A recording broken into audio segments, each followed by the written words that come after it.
มาห้องนอนเจ้าบ่นี่วะผัวเจ้าอายุจักปีตอนจะเอานะ17เจ้าเด้บ่19มีคนคุยบ่บ่มีสภาพเพื่อนของน้องของสาวแก้วทุกคนเลยเป็นสาวหอบซองลูกหนึ่งทุกคนคำพนตกแห้งก็อยู่บ่ได้นะเฮือนนี่เนาะแม่นเราอยู่นำกันจักปีกับผัวตะกี้นะปีหนึงปีนึงขะดองแพงว่าตอนนั้นนะบ่มีบ่มีขะดองเลยบ่ไม่แม่นเจ้าไปสู่ผู้บ่าวบ่คือบ่มีแม่นจะไปกลางคืนโดยพ่อแม่บ่ฮู้เลย แสดงว่าไปรักพ่อแม่แม่นลูกยังน้อยเนาะยังได้พ่อมาเลี้ยงซอยเด้ตอนนี้เนาะ แม่นเราว่าให้ค่อยเมื่อเกิดลูกอยู่เฮือนอยู่เฮือนนี่เราได้เงินแล้วก็โอนให้แล้วเบานะสิเลี้ยงแม่นสุดท้ายเงียบค่อยใกล้สิเกิดลูกแล้วก็เราเปลี่ยนเลย ตอนค่อยอยู่นำกันเราว่าค่อยน่ะบ่มักปานใดเจ้าเออค่อยว่าเป็นหยังเจ้าคือเว้าแนวนี้ค่อยอยู่ๆก็บ่มักเจ้าแล้วเบานะแม่นค่อยอยู่เฮือนค่อยหั้นนะยังบ่ทันเอากันตอนคบกันค่อยทุ่มเทลาว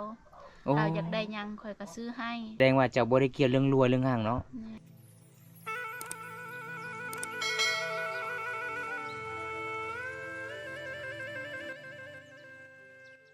เอาสบายดีทุกคนสบายดีบรรยากาศยามแรงๆนะทุกคนนะเมื่อนี้ก็คือบอมตากะสีไปเยี่ยมไปยามสาวแก้วทุกคนเลยเพราะว่าบอมตากะโดนแล้วบ่ได้ไปเยี่ยมไปยามน้องตั้งแต่น้องเป็นผู้สาวทุกคนแล้วก็มาหอมนี่ก็คือน้องกะสิเป็นสาวไม่ห่างเป็นสาวหอบซองทุกคนเมื่อนี้ก็สิได้พอหรือบ่น้องอันนี้เป็นบ้านของน้องเลยแต่ประมาณ 3-4 ปีแล้วทุกคนบอมตากะบ่ได้ไปเยี่ยมไปยามทุกคนเมื่อนี้ก็ไปครับติดตามชมกันทุกคนปามาเมื่อนี้บังเอิญที่พอน้องยืเฮือนยืสารคือเก้าเราทุกคนเลยปกติกับบอมตายเห็นแต่น้องไลฟ์สดตามรูปตามสิ้นเด้อทุกคนน้องก็คือเฮ็ดคลิปตลอดทุกมื้อทุกวัน มาห้องนอนเจ้าบ่นี่วะไม่ใช่ห้องนอนเจ้านะ บ่มี บ่มีห้องนอนโดยเจ้าไปนอนอยู่เฮือนหมู่บ่สาวแก้ว เพิ่นค่อยเอง โอ้สบายดี FC ก่อนเด้ โดยสบายดี เอานั่งลงก่อน นั่งเล่นนั่งแองกับน้องสาวเพิ่นก่อนทุกคนเลยโดนเลยเนาะบ่ได้เห็นกันเฮาเนาะ ตั้งแต่ตอนเฮาไปเยี่ยมไปยามตอนนั้นเด้ไปกับทีมงานเฮา2 คนอยู่ไสลูกสาวเจ้านะลูกสาวลูกชายลูกชายบ่อายุจักปีแล้ว 5 เดือน 5 เดือนแล้วเนาะ โดย โอ้แสดงว่าเจ้าเลิกกับผัวเจ้าตั้งแต่ลูกเจ้ายังน้อย ยังบ่ทันเกิด โอ้เจ้ามาเกิดอยู่กับพ่อแม่อีก แม่น โอ้โดนเลยอันนี้คือสาวแก้วได้ตอนนั้นเพิ่นไปเฮ็ดงานอยู่สวรรณเขตกับ FC หลายๆคนนะรู้จักอยู่ทุกคน แต่บำตาอยากไปอัปเดตวิถีชีวิตน้องก็คือน้องก็หลังจากมาที่เฮ็ดงานก็เอาผัวเนาะตอนนั้นเนาะ แม่น ผัวเจ้าอายุจักปีตอนจะเอานะ17 เจ้าเด้19 19โอ้แสดงว่าจะเอาผัวอายุรุ่นน้อย แม่น โอ้เอาตอนนี้ก็ยังสิเอาคือกันบ่ฮะ ก็ยังเอาแล้วเนาะ อ๋อคันสิเอาเนี่ยสมมุติว่ามีคนมักเจ้าสิเอาเพราะว่าอายุรุ่นใดอายุเท่ากัน อายุเท่ากันแล้วก็อายุรุ่นใหญ่ๆเนาะ แม่น เพราะว่าคันเอาเพราะว่าอายุรุ่นน้อยคือเอาแล้วเด้ โดย ค่าบ่หักบ่แพงทุกคนเป็นยังไงไอ้มาหอมนี่บ่มีคนคุยบ่ บ่มี มีคนคุยแล้วเนาะ หน้าใสขนาดเลย กินข้าวกินน้ำเลยบ่น้อง กินแล้ว ได้อาหารหยังกินมื้อนี้ ปลา โอ้ได้ปลาตลอดเลยเฮือนเจ้า พอไปใส่หม้อง ไปใส่มองบ่ไอ้พอจะดุเนาะ แม่น อันนี้เพื่อนครัวเนาะนี่เนาะ โดย อันนี้อ้ายบ่นอนอยู่นี่บ่โอ้มีอ้ายจักคน 2 2 คนคันฝนตกเป็นยังไงเฮือนครัวน้องเปียกเลยบ่น้อง แม่น ป้าอนุญาตเขาเบิ่งกันเด้อทุกคน นี่ทุกคนในสภาพเพื่อนของน้องของสาวแก้วทุกคนเลยเป็นสาวหอบซองลูกหนึ่งทุกคน เห็นบ่สภาพเพื่อนของน้องสงสารหลายเลยพี่น้องผู้ใดใจดีก็ซื้อให้น้องสังอาซีนี่เด้อพี่น้องเพราะว่าช่วงนี้ก็สิฮอดหน้าฝนก็สิฮอดฝนตกเลยพี่น้อง2-3 มื้อนี่ก็ฝนตกเด้ในหมู่บ้านนี่ทุกคนคำฝนตกแห้งก็อยู่บ่ได้นะเฮือนนี่เนาะ แม่นไปอยู่เฮือนใหญ่ อยู่เฮือนเจ้ามีจักคนผู้สาว มีที่เจ้าบ่ ค่อย โอ้ ร้านค่อยพุ่น แสดงว่าในเฮือนพ่อแม่ของเจ้ามีแต่เจ้าผู้หญิงบ่ แม่น เป็นลูกสาวเดียวเนาะ โดย กลายเป็นผู้ชายเบิดผู้ชายจักคนเนาะ 2 2 คน ผู้หญิง2แต่ว่าเอื้อยเสียแล้ว โอ้ เสียเดือน10โดยแล้วก็ส่วนอายเด้เอาเมียหมดแล้ว2 คนนะ แม่น ผู้หนึงก็คือลงขึ้นตั้งห้างแล้วอ๋อ ยังบ่ทันกำลัง อ๋อกำลังกะเกี่ยมเลื่อยไม้นี่เนาะ แม่น โอ้อันนี้คือเป็นไม้ของอายเพิ่นกะ หลังจากสร้างครอบครัวแล้วก็สิลองปะไอ้พ่อยแม่เนาะผู้ชายเนาะผู้หญิงก็คือไปอยู่นำเพื่อนผู้บ่าวทุกคนเจ้าอยู่นำกันจักปีกับผัวตะกี้นะ ปีหนึง ปีนึง โดย เอค่าดองแพงว่าตอนนั้นนะ บ่มี บ่มีค่าดองเลยบ่ไม่แม่นเจ้าไปสู่ผู้บ่าวบ่คือบ่มี แม่น จะไปกลางคืน โดย พ่อแม่บ่ฮู้เลย แสดงว่าไปรักพ่อแม่ แม่น หลังจากเอากันแล้วสำเร็จบ่เฮ็ดงานดองนะ เฮ็ดแล้ว เฮ็ดแล้วเนาะ โดย ตอนแรกๆก็ค่อยมาเยี่ยมมายามค่อยถามเอ้ยไผเจ้าว่าอยู่ใช้เฒ่าแก่แล้วว่าโอ้เฒ่าแก่เอาผัววันนี้ป้าทุกคนเลย อายมาบ่ทันซ้ำมาหอมนี้ก็ยังได้พอคือเก่าเด้อทุกคนเลยแสดงว่าเจ้าตอนนี้ก็เลี้ยงลูกคนเดียวเนาะ แม่น ได้เงินมาแต่ไสซื้อนมให้ลูกชาย บ่มี บ่มีบ่ได้ไปเฮ็ดงานต่อ เฮ็ดงานบ่ได้ปะลูกบ่ได้ โอ้ลูกยังน้อยเนาะยังได้พ่อมาเลี้ยงซอยเด้อตอนนี้เนาะ แม่น เอาทุกคนเลยได้พอน้องมื้อนี้ก็งามเลยพี่น้องน้องก็เป็นคนที่น่าฮักหลายทุกคนว่าพี่คุยขนาดเฮาก็ด้นลีได้ทุกคนไม่ได้พอกันเนาะตอนน้องเป็นสาวก็คือบอมตาก็ครั้งแรกเข้ามาหาน้องก็ย่างก็คือพาบอมตาไปอาบน้ำโอ้สุดยอดเลยพี่น้องสาวแก้วคนนี้ใจดีหลายเลยทุกคนตอนนี้อายุจักปีแล้วลืมนะ สาว 20เลยเนาะ 21แล้ว 21เลยเนาะ โดย โอ้21แล้วทุกคน แสดงว่าเจ้ากลับมาแต่เฮือนผัวเจ้ากลับบ่ฮอดปีแล้วเนาะ อืม อืมเป็นหยังคือกลับมาแต่เฮือนผัวเนาะ ผัวไปปะผัวไปเฮ็ดเวียกอยู่หนองบก อืมได้เงินแล้วบ่ได้ส่องหาลูกเมียเลย บ่ ติดต่อก็บ่ได้ติดต่อ บ่ โอ้เฉพาะข้อยเห็นเจ้าโพสต์ในโทรศัพท์ Facebook เจ้า เจ้าเขียนว่าโอ้ยบ่ได้คิดฮอดลูกเมียเลยบ่ หลังจากนั้นเจ้ารอท่ากะโดนคือกันเลยเนาะ แม่น โอ้บ่แม่นเรามีเมียทางพุ่นเลยบ่ ยังบ่ฮู้ บ่ฮู้กันบ่ บ่ได้ติดต่อ เอ กัน อ โดนแล้ว ตอนเราไปเฮ็ดงานเราก็บอกเจ้าบ่ แม่น เราว่า เราว่าให้ค่อยเมื่อเกิดลูกอยู่เฮือน อยู่เฮือนนี่ พ่อแม่ เออ เราได้เงินแล้วก็โอนให้ เราเว้านะสิเลี้ยง แม่น สุดท้ายเงียบ บ่ได้ติดต่อกัน โอ้ แล้วเราบอกเฟซอีก บล็อกเฟซอีก แม่น ป้าทุกคนเลยโอ้ยเงินเดือนเราเบาใส่น้องเดือนหนึงเท่าไหร่ เราว่า2ล้าน2ล้าน8 เดือนหนึงนะไปเฮ็ดอยู่หนองบกพุ่น โรงงานน้ำก่อน โอ้แสดงว่าเงินบ่ได้จักกีบขาดองก็บ่มี บ่มี ป้าทุกคนเลยตอนนี้คันทายมีคนมักก็สิเลือกคนที่ดีๆเด้อน้องเด้อ โดย เลือกคนที่จริงใจได้เงินได้คำกับแบ่งกันใส่ อันนี้เจ้าก็คือมาแต่สวรรค์เห็นผู้บ่าวรอก็ไปเลย เจ้าคบกันโดนบ่กับแฟนเก่าเจ้านะ บ่ บ่โดนเจ้าเห็นครั้งแรกๆก็ถึกใจไปเลยบ่ ตอนค่อยอยู่สวรรค์ เส้นหากัน แม่นค่อยได้เฟซแล้วก็แชทหากันเราค่อยให้เราไปเฮ็ดเวียกนำกันเราว่าบ่ บ่ไป แม่น ตอนเรายังบ่ทันเอาเจ้านะ แม่นเราว่าเมื่อเจ้าเมื่ออยู่บ้านค่อยสิเอา อ๋อแล้วเว้าในนี้กันสมมุติว่าคันเจ้ามักลาวให้เจ้าเมื่อแต่สวรรค์เพชรงาน โด แล้วเราสิเอาเลย โดย แล้วว่าฮักเดียวใจเดียว แม่น สุดท้ายเอากันแล้วก็คือพ่อแม่บ่ฮู้เนาะ แม่น นิสัยประมาณมันจักเดือนเจ้าเห็นนิสัยเราบ่ดี แบบลาวน่ะดี โอ้ แต่ว่าค่อยใกล้สิเกิดลูกแล้วก็เราเปลี่ยนเลย เปลี่ยนใจเลย แม่น อ๋อ ตอนค่อยอยู่นำกันเราว่าค่อยน่ะบ่มักปานใดเจ้า เออ เขาว่าเป็นหยังเจ้าคือเว้าแนวนี้ ตอนเป็นผู้สาวมัก แม่นเราว่าข่อยก็บ่ฮู้คือกันข่อยก็อยู่ๆก็บ่มักเจ้า แล้วเว้านะ แม่น โอ้เป็นยังไงรู้สึกครับวันนี้เสียใจแล้วเนาะ นี่ โอ้ ตอน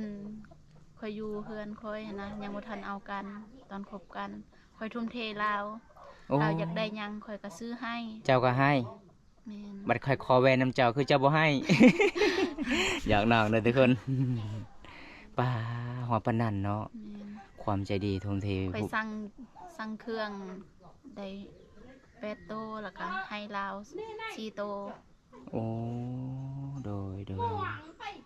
ก็ยังบ่หักเฮาเองเนาะ แม่น อืม เราอยากได้บัตรโทรศัพท์แล้วก็เติมให้ เติมให้อีก แม่น ก็คือเจ้าเอาเงินเดือนเจ้าไปเฮ็ดงานอยู่สวรรค์พุ่นแหละ แม่น ตอนนั้นเจ้าไปเฮ็ดงานเดือนหนึงเท่าไหร่น้อง 3,500,000 โอ้เฮาก็คือเฮาขึ้นว่าความฮักแท้เนาะ แม่น ก็คือมีเงินก็คือแบ่งกันใช้ ตอนไปบุญปีใหม่อีกแล้วก็เราบ่มีรถสิไปข่อยก็ไปห้าม ไปหาบอยู่บ้านพูนอีก แม่น ปาโท เราบ่มีรถเด้ อยู่เฮือนผัวของเจ้าที่เจ้าเอานั้นทุกข์ยากบ่ แม่น โอ้แต่เจ้าก็ยังรับได้ แม่นเต็มใจสิฮัก อ๋อแสดงว่าเจ้าบ่ได้เกี่ยวเรื่องรัวเรื่องห่างเนาะ แม่น แค่จริงใจก็พอเนาะอ๋อ เขากินก็บ่มี อยู่เฮือนนั่นบ่ฮ้อนบ่เฮือนก็เฮือนแผนเก่าเจ้าซำนี้ ซ้ำนี้แหละ ซ้ำนี้แหละ แม่น เจ้าก็อยู่ได้เนาะอืมแสดงว่าเจ้าฮัก100%นั่นลี แม่นตอนข่อยไปเบิ่งเพื่อนเรา แม่ข่อยถามว่าแนวใดเขามีบ่เพื่อนอยู่ก็มีบ่โอ้มีข่อยว่า จะตัวพ่อแม่อีก แม่น แนวใจเฮามักเนาะโอ้ ข่อยว่าเขากินก็มีบ่ฮู้ว่าเขาซื้อเป็นโลเขานะ โอ้ แต่ข่อยบ่บอกแม่ข่อยว่าเขากินก็มีเขายั่งแม่ข่อยถามเขาให้แหละ เอ้ย เอาพี่น้องเอ้ยสาเหตุก็คือน้องเป็นสาวฮอบสองก็คือน้องฮักคนผิดเนาะชีวิตน้องก็คือฮักเดียวใจเดียวทุกคนน้องบ่เกี่ยวเรื่องรวยเรื่องหางขนาดแฟนของน้องแฟนเก่าน้องเพื่อนสิอยู่ก็บ่มีเนาะเจ้าก็มาตัวพ่อแม่อีกว่าพอกุมกินเนาะข้าวกินก็กุมก็คือน้องกะเวลาฮักคนที่จริงใจฮักแท้นี่มีหยังก็ต้องแบ่งกันใช้เนาะแล้วปลาสุดท้ายอยู่นำกันแล้วเพิ่นว่าข่อยบ่มักเจ้าโอ้ทุกคนสงสารน้องหลายเลยพี่น้องแสดงว่าคันเจ้าบ่ได้เอาเหล้าบางทีเจ้าก็สิเอาผัวทางสวรรค์แล้วแหละ บ่มีผู้บ่าวทางนั้นบ่เพราะว่ามี FC ติดต่อเจ้าหลายคนในเขาติดต่อให้เด้ผู้บ่าวพังไทยเด้ เฟซตัวนั้นเขาปะแล้ว ปะแล้วโอ้ โทรศัพท์ใหม่ๆอีก ในเฟซนี่นะแก้วบ่ แม่น โอ้ถ้าพอได้ทักหาได้เนาะ โดย บ่จำกัดเรื่องอายุบ่เนาะเอาทุกคนไก่ของเพิ่นกำลังสิกระตากเด้วันนี้ น่าสิมีลูกเคยใหม่อีกล้อหอมนี่ทุกคนเลยเอาผู้ใดใจดีก็คือมาเอาน้องสาวเพิ่นเลยทุกคนน้องก็ใจดีแฮงนะพี่น้องบ่มีคนดูแลบ่มีคนหาเงินหาขามซอยเลี้ยงลูกคนเดียวได้ผัวกับบ่ฮักบ่แพงได้เงินซ้ำแก้วก็บ่ส่งให้ลูกให้เมียเนาะสุดท้ายก็คือตัวเมียอีกว่าสิหาเงินโอ้พี่น้องเอ้ยตอนนี้ไผเจ้าไปไส คนนึงไปอยู่บ้านปูน ปูนใด ปูนตอง ปูนต้องบ่แม่นปูนค่อยบ่ บ่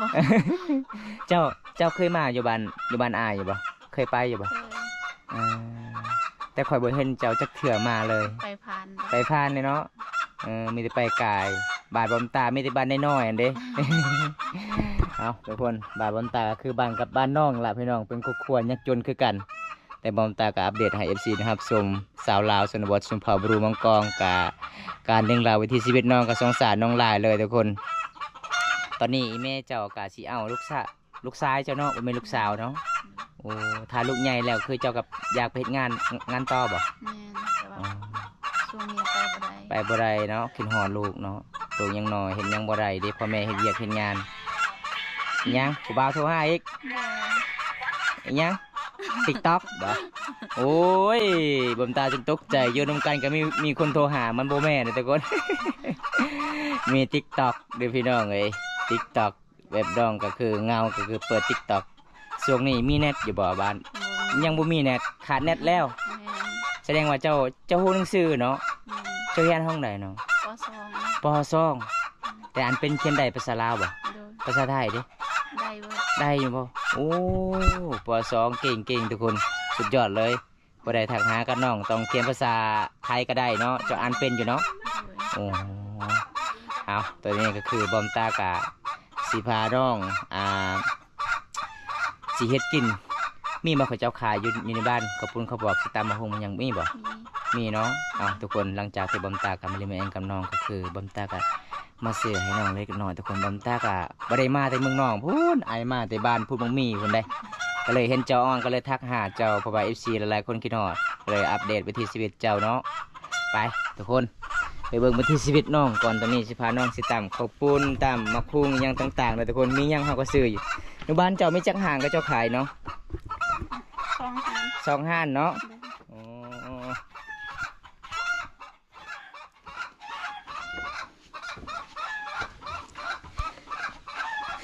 ไก่กระตากลายเลยเฮือนเจ้าคนโบราณบอกว่าถ้าไก่กระตากนี่ก็คือ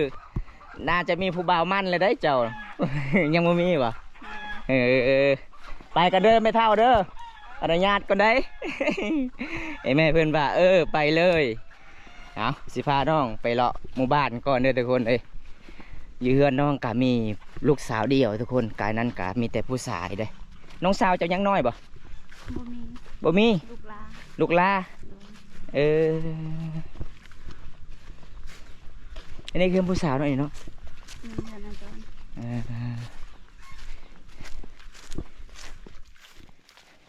โอ้ตอนมึงงานดองหมู่บ้านเจ้าเขาสิได้บ่ฮู้จักซ้ำนี่เพื่อนหลังนี้บ่เอาบ่ แม่น กระดองลายปันใดเขาจะเอานะ บ่ฮู้ โอ้โหแล้วเนาะ อยู่คนละบาท อันนี้สาวหมู่บ้านทะเททุกคนสาวสวยบ้านป่าขนาดน้องก็คือเป็นสาว62กันยังสวยแบบธรรมศาสตร์เลย ตอนแรกๆบอมตาได้พ่อน้องพูดน้องไปตักน้ำมาด้านละทุกคนเลยมีจากหลังคาเหือนของบ้านเจ้าเนาะลายอยู่ปะ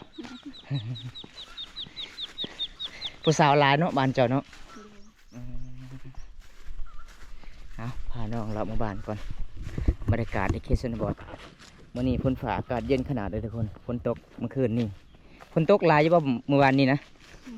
บ่ บ่ลายบ่ ได้ ขัดสิไถนากับบ่ได้เลยเนาะบ่มีน้ำทุกคน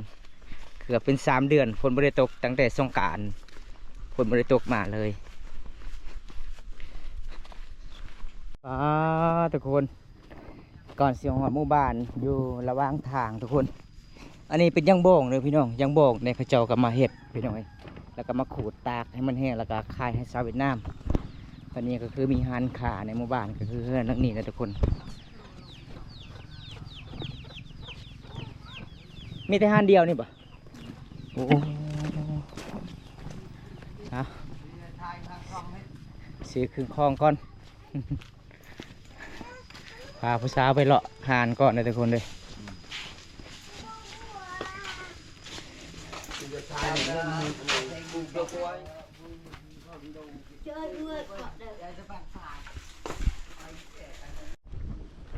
เป็นยังไงสาวแก้วครบสุดอยู่บ่สูตรนะ บ่มีอย่างแน่เขาเจ้าขายอยู่บ้านนี่ปลาแดกมังเลนมังนาวกับบ่มีเนาะ มีแต่ข้าวปุ้น มันบ่ครบสุดสูตรเลยทุกคนเลยแบบบ้านเฮาอยู่บ้านนอกเนาะมันก็คืออยู่ในเมืองขายครบทุกคนเลยเฮาบรรยากาศมื้อนี้ไปเลาะหับชมหมู่บ้านนี่ก็ทุกคนหมู่บ้านทาเทเด้อทุกคนผู้สาวกันหลายๆคนที่บอมตาก็เคยถ่ายสาวเจ้ยสาวเฮียดสาวลาวมาบ้านนี่ทุกคนแล้วก็สาวแก้ว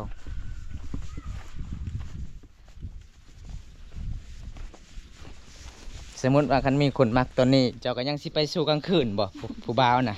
แม่น โอ้ การถึกใจก็ไปอีกเนาะ โดย เอาทุกคนเป็นว่าการตาทึกใจก็ไปอีกได้กลางคืนเด้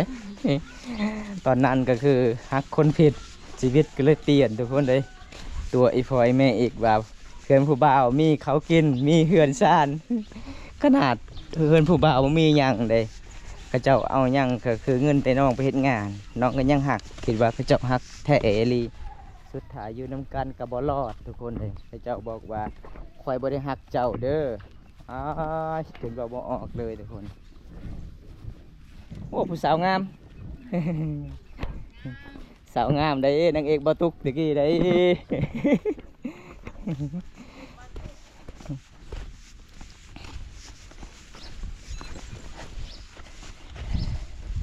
โอ้ฝนตกแห้งเลยทุกคนเมื่อวานนี้ได้มันจะมีฮอตน้ำในกลางบาทเห็นบ่มันอ่างไว้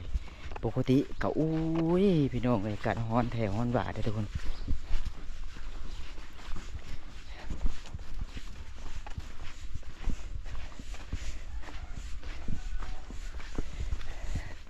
หมู่บ้านเจ้าเนี่ยใครมาละเขาเอาเมียเขาเห็ดงานดอกเนี่ยเขาฟ้อนระวงคือกันบ่ แม่น ปวดเท้าก็ฟ้อนเลยเนาะ แม่น ม่วนเลยทุกคนเป็นประเพณีแบบเดิมๆเลยทุกคนเลย แต่ช่วงนี้บ่ได้ บ่ได้เลยเป็นหยัง มีแต่วัยรุ่น มีแต่วัยรุ่นเนาะ แม่น ตอนงานดองเจ้าตอนนั้นเด็กเขาฟ้อนลำวงบ่ บ่ อ๋อบ่มีเครื่องเสียงเลย อืม เป็นหยังคือบ่ได้รับเมาเครื่องเสียงเขาเจ้านะ บ่มี บ่มีเงินบ่เออ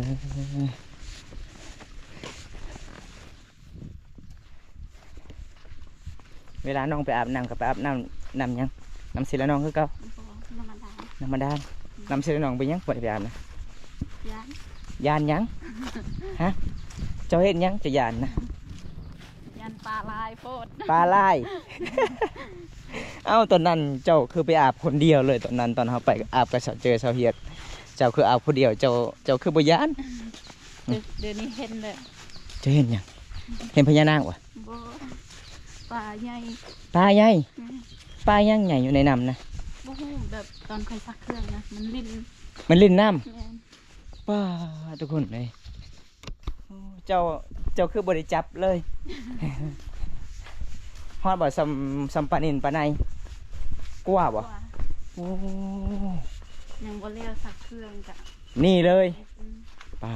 สาเหตุที่น้องบ่ได้ประกล้าอาบน้ำเสร็จแล้วน้องก็คือน้องเห็นป่าตัวบักใหญ่เด้อทุกคนเลย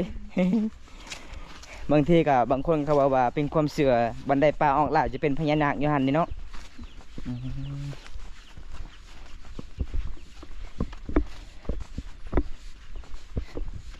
ขันคนมักหากินนี่ก็เห็นป่าเขาเล่นจับเลยเขานะ แต่ละเที่ยวจะไปอาบน้ำจะบ่เคยเห็นแบบหลายปานนั้นบ่ บ่ ครั้งแรกในชีวิตเลย แม่น โอ้เอาตอนนี้เฮากะมาหอดเฮือนน้องเด้อทุกคนนี่เฮือนสามบ้านซองน้องตอนนี้น้องก็สิให้ลูกสาวเพิ่นขนมก่อน ลูกซ้าย ลูกชายบ่โอ้ลงลืมตลอดเลยเนาะข่อยนี่อ้าวตอนนี้น้องสาวเพิ่นก็สิหาลักมักนาวก่อนเด้ ซื้ออยู่ห้านกะบ่มีมักเล่นกะบ่มีโอ้เฮือนเจ้าปลูกกล้วยเนาะสาวแก้วปลาปลูกแล้วก็คือสิขายหรือว่ากินเองเนาะ อันไล่ก็คล้าย ขายเนาะ โอ้ อันนี้เป็นกล้วยน้องปลูกมาตาม แล้วก็ปลูกมันไปฟอร์มเด้วยทุกคนตามเดินบ้าน ใส่อีเมลจะว่ามักนาวอันนี้ผักยังนี่ผักเน่าบ่ เนา โอ้กำลังโป่งไวเลยทุกคนกำลังออกใหม่เลย ก็บ่เห็นมักนาว มีแต่ใบมักนาว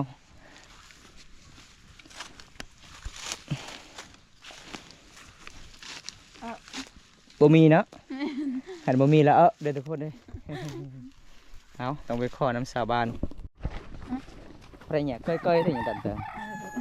โดดพนายมาชิบุมันตะเลยพนายโมปูนมาไหนเห็นผ้าเลยนักก็ดีบนดอกเกยเอาทุกคนเลยเลาะหามังนาวกับบ่มีมังนาวและบัดนี้โอ้ยพี่น้องเป็นวิถีชีวิตน้องค่ะสงสารเลยทุกคนน้องเป็นคนใจดีเลยปอมตากันเกือบไปบ่ได้ไปหาน้องก็โดนในลีหรอน้องก็บ่ได้ขี้คุยเลย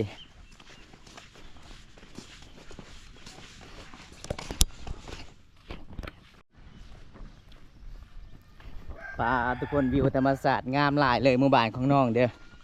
หมู่บ้านก็กว้างหลายเลยทุกคนตอนนี้น้องว่า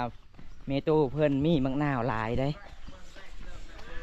อันนี้คือเจ้าอยู่บ่เฮือนหลังนี้บ่ แม่น ป้า เพื่อนน้าสาวเลย อันนี้ได้ แม่น ทุกคนเลยเฮือนกับเจ้าฉันอยู่บ่ได้เลยพี่น้องเห็นบ่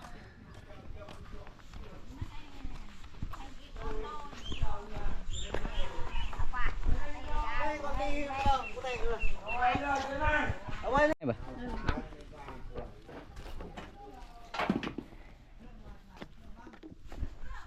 อันไหนลงน้ำไหน ดงหมอกแม่น เออ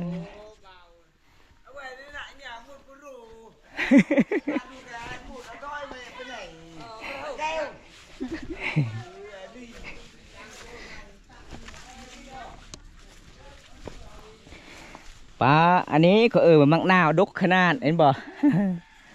โอ้มักนาวทุกคนคันสิขายนี่ได้เงินในเสาแก้วเลยแล้วมันเริ่มเหี่ยวเลยมันเริ่มตายเลยกกนี่เด้ แดดแห้ง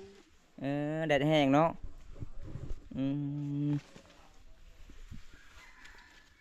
เริ่มไม่ได้เป็นน้ำทุกคนเพราะว่ามันเหี่ยวแห้งหลายเลย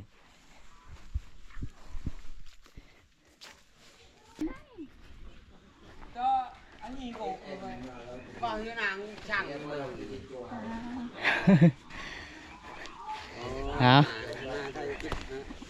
ได้เลยเนาะ ได้แล้ว โอ้คันซื้อในเมืองฮอด10,000กีบนี่น้องเอ้ยหลายปานนี้เด้เอาเมื่อนี้เพื่อจะได้กินข้าวปุ้นกับน้องก็เมื่อยเด้อทุกคนแม่ตู้จ้ะบ่อ๋อเราบ่เห็นหุ่งอยู่บนตาเรานะโอ้ทุกคนน้องก็เป็นสาวฮับสองแม่ตู้ก็เป็นตาบ่เห็นหุ่งเราบ่เห็นหุ่งประมาณจักปีเลยเนาะ ใจละ2 ปี โอ้ไปใส่บ่ได้เลยเนาะ แม่ มีที่อยู่เฮือนอยู่ศาลนะทุกคนโอ้สงสารเลยทุกคนเลยเอามาคลิปนี้ทางนี้ก็คือเฮือนเขาเจ้าก็จะเป็นเฮือนใหญ่ๆเลยทุกคนบอกมีที่เฮือนใหญ่เลยแล้วก็บางคนมีรถใหญ่ เป็นคนในเมืองบ่อยู่นี่หรือว่าหมู่บ้านตัวเองเนาะโอ้มีรถลายเนาะเฮือนลาวทุกคนเอาตอนนี้เราก็สิกลับบ้านก่อนป้าความแห้งแรงพี่นี่เบิ้งทุกคนมักเล่นก็คือจนเอาบ่ได้เลยมันเหี่ยวหมดเอาตัวงามๆมือยังก็คอมัดน้ำข้าวเจ้าชาวบ้านเขาเนาะคอได้เลยทุกคนเลยโอ้เป็นบ่ได้เลย แปะเหรอ เอาบ่ได้มันเหี่ยวเลยเอาบ่ได้โอ้ขันบ่ได้เหี่ยวนี่น่าสิหลายเลยทุกคนเลยมียังกระขอแบบง่ายๆบ้านเฮาก็คือแบ่งกันกินแบ่งกันใส่ทุกคนเป็นความสามัคคีตามเขตชนบทเด้อ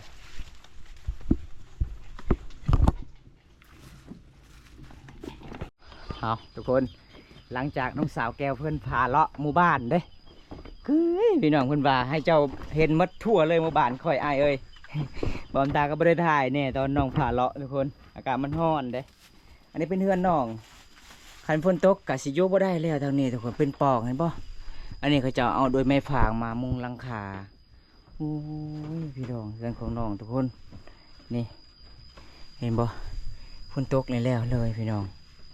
สงสารน้องลายเลย